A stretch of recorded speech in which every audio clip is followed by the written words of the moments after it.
Isang mapagpalang araw sa ating lahat. Ako po si Sarina Espalong at ilalahad kanutunan para sa daily devotion na pinamagat ng The Humble Ruler. So, the scripture po ngayon is Micah chapter 5 verse 2 and sinasabi na, "But you, Bethlehem Ephrathah, though you are small among the clans of Judah, out of you will come for me one who will be ruler over Israel, whose origins are from of old, from ancient times." Sa Tagalog, ngunit ikaw, Bethlehem Ephrathah, na maliit upang mapabilang sa mga kanang Juda, mula sa iyo ay lalabas para sa akin ang isa na may pinuno sa Israel, na ang pinagmulan ay mula ng una, mula ng walang hanggan.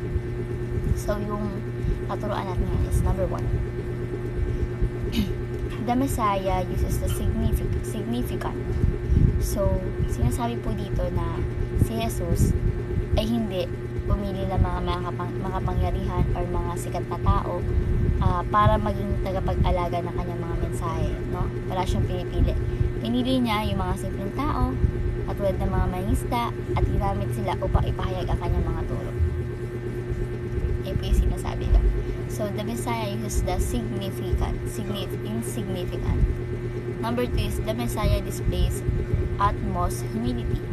So, yung sinasabi naman po dito, yung pagiging mapagkumbaba ni Jesus Christ ay makikita sa kanyang pagdating dito sa mundo.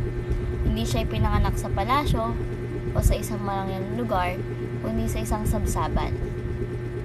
Ipinaliwanag niya na ang pagiging dakila sa Diyos ay hindi nakabase sa kung anong posisyon, kundi sa paglilingkod mo. So, the Messiah displays utmost humility.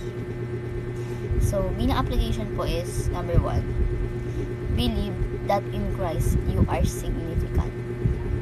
So, sinasabi po dito na hindi mo kailangan maging mayaman, hindi mo kailangan maging sikat para mahalin ka natin Panginoon Diyos.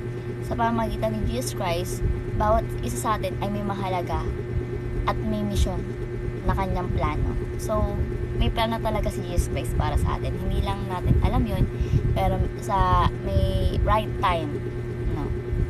Halimbawa, kahit simpleng tao ka lamang tulad ng mga magulang, guro, estudyante, manggagawa, may layunin ka sa mata natin Panginoon Diyos, at maaari ka magbigay ng mga positibo epekto para sa iba. No? So, let's believe that in Christ you are significant. Number 2 is follow Jesus' humble leadership.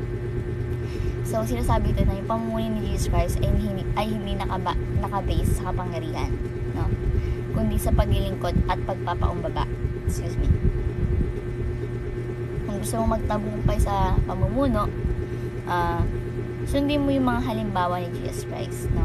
Halimbawa, kung ikaw bilang isang leader, maaari mong ipakita sa iyong kababaang loob sa pamamagitan ng pagtulong sa iyong mga kasamahan, nasasakupan, ganyan, at hindi ang pagiging mayabang o mapagmataas sa sarili.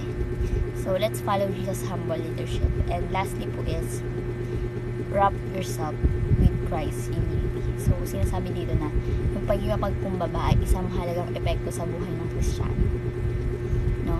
Ang pagiging mapagkumbaba ay hindi nagpapakita ng kahinaan, no?